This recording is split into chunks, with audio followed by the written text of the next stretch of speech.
to a new video and welcome to the channel. If you've not watched this before, today I am at Spinney Caravans at their Flintshire branch, which is the Flintshire Caravans, and I've been coming here again probably 30 years over the years. Done a few reviews here, a lot of used stuff as well as new for the channel, and for Practical Caravan of course. And what it is, it's their 50th anniversary now. Spinny have expanded quite a lot just of late, and they have grown considerably. I get some good reports about them, and I'm here today, say at the Flintshire branch, because I think this is one of the first branches that took over from their Cheshire branch. They started off in 1975. Now I know a guy called Ray Beddoes. Ray's been in this industry 45, nearly 46 years, and we do some reminiscing, and Ray's a real great guy. He only does a couple of days a week, but if you're going to do a deal and Ray's about, go and see him. Anyway, I'm here with my granddaughter, so I'm hoping that she's going to behave herself. I've been drawn the short straw today, but you'll see from the pictures on the introduction of this video she's pulling faces at me, that I'm in a very old motorhome, and it's a Jennings Road Ranger from 1970, which is based on a comma chassis cab, which was a very well used chassis cab back in the 60s and 70s and into the 80s. And also Jennings used the Ford Transit as well as one of their bases. Now, they were based at Sandbach in Cheshire, and they started off producing caravans in the 1930s, but then they started producing some little one-offs. And I'm just trying to tell my granddaughter, keep quiet please, Granddad's trying to be serious here. And they produced started producing motorhomes really in the late 50s, early 60s. And if you get the books, Visual History of the Motorhome, you'll see the Jennings featured in there, and in the Story of the Motorhome as well, on History Press, you'll find more information on Jennings in there too.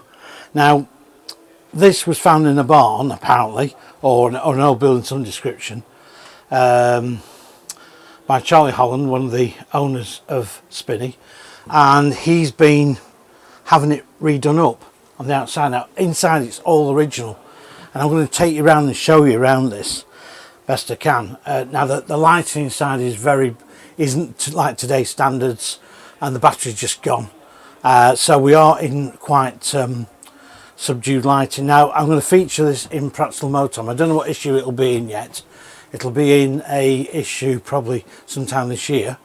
And also, just another note, is the VW Autohomes UK Comet that you've seen on the channel. That is in the next issue of Practical Motorhome, which is due out in about a week's time. So remember that if you want to get some more information, some more nice pictures of Fiona, the owner of the Comet, go out and be at Practical Motorhome, and you'll see my feature in there. I think it's about 2 pages. Anyway, let's get back to the Jennings. I'm going to take you around it inside. These were a real coach built motorhome. They were absolutely superbly made. They became part of ERF trucks at one stage, and eventually about 1974 Jennings were finished because they were very high quality, expensive, and the thing was the 73-74 oil crisis came along, and several motorhome manufacturers went by the wayside, as well as camera manufacturers of course, because, well, just simply people couldn't afford it. VAT came on, fuel prices went high, and it killed the market for a while, and Jennings decided to finish, which was a great shame. Anyway, let's get on and I'll take you around it. I'll start with this cab, and it's very simple by today's standards of course. Basically steering wheel, gear stick and speedo, temperature gauge, petrol gauge, and that's basically a lot of all you get. The last owners, or the original owners, put a cassette radio in it, which again was going to be something at the time to do that. But you know, as I say, very simple. You obtained To get to the engine access was you lifted this metal plate up here. You got that to get to the engine. There's a couple of old copies of Practical Caravan on there, and Modern Caravan and Caravan magazine, but mainly Practical Caravan, because Practical Caravan back in those days used to cover motorhomes as well. Anyway, we'll get out from the cab now. I'm sorry if it goes a bit dark, but there's not a lot I can do again about that. Overhead storage above the cab. Notice it's real good wood veneer. And here you would have in the side, the little dinette here. I'll just move Dolly a minute. You could sit 4 people easily, although this was only a 2-berth, and a table would clip on that end there, and you would sit down here and have your meal. Of course, there's storage underneath here too, and also lots of storage up here.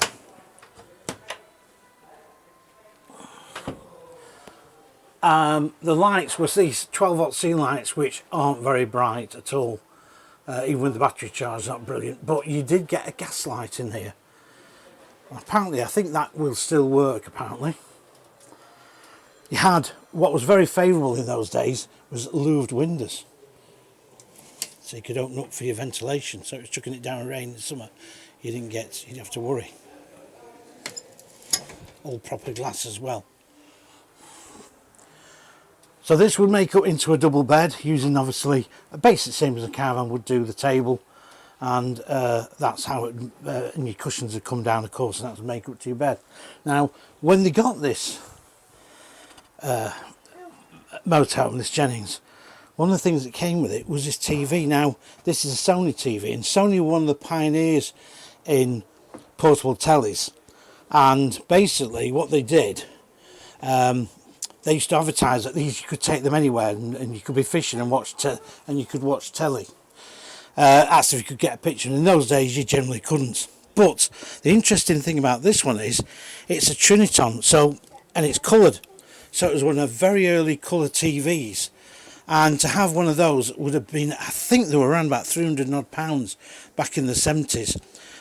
So the mid-70s colour tellies came out, little 12-volt ones, stroke mains as well. On 12 volts it would drain the battery fairly quick, so you'd have to be very careful. But that is an original Sony, and I've not seen one in donkey's years, and that's good. And apparently I think that will still work. If you put a digital converter thing on it, you know, box on whatever, you could probably get the latest programs. So anyway, that's that. Anyway, let's get on to the kitchen. What they say, don't work with children or animals. Very original fridge here. This would be just then, I think, run on gas. And it's got a flint at the bottom there, which was a self-igniter. And I had one of those in my very first caravan, and they were a job to light, and they would go out fairly easy in a little freezer box up there. But the fridge is original. That's probably from around about about 73, 74. If we go on this side, there's an original copy of Practical Camper there. We have the sink, and it was stainless steel. Now, up until that period, a lot of sinks was plastic, but stainless steel came in, and into more mid-market caravans and motorhomes. But in the early days, like this 1970, it was quite a luxury feature to see a stainless steel sink. Look at that, it's quite a big sink and drainer. And this is a whale hand pump to pump your water, which would be an onboard tank, which probably only held a few gallons. That's the original whale. Put that bowl back in. You got good, decent cupboard storage underneath with shelving, and then you had your drawers to put. Yes, I mean, yep. You had your drawers to put the stuff in, your cutlery and things. Good solid drawers though, not plastic back in those days. And a little courtesy mirror up here for looking at yourself. I do like the old big roof vents here. They were always orange in those days, so you'd wake up on a very wet day and you think, oh, half asleep, you think, oh, it's sunny, and then you'd hear the rain, and no, it wasn't. It was just that orange thing. It gave you a bit of an illusion that it was all nice and fine. Right, I'll take you to the wardrobe and also the toilet compartment. Start off this wardrobe first. Now again, it's very dark, so again, all I can do is apologise for that. You're not going to be able to see. I haven't got a light, but it is a big wardrobe there with complete with a hanging rail. Again, a couple of shelves in there. Look at this, the fitment. So everything was, you know, made to, no clip-on plastic things. It was all done. Lights to turn your lights on and off when you came in, but say the battery's down.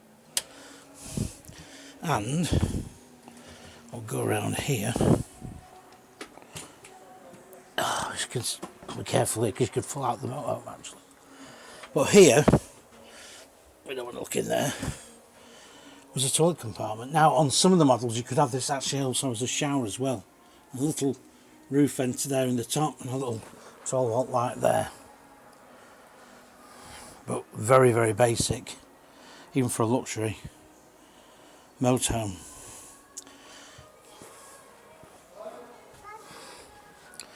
So that's that.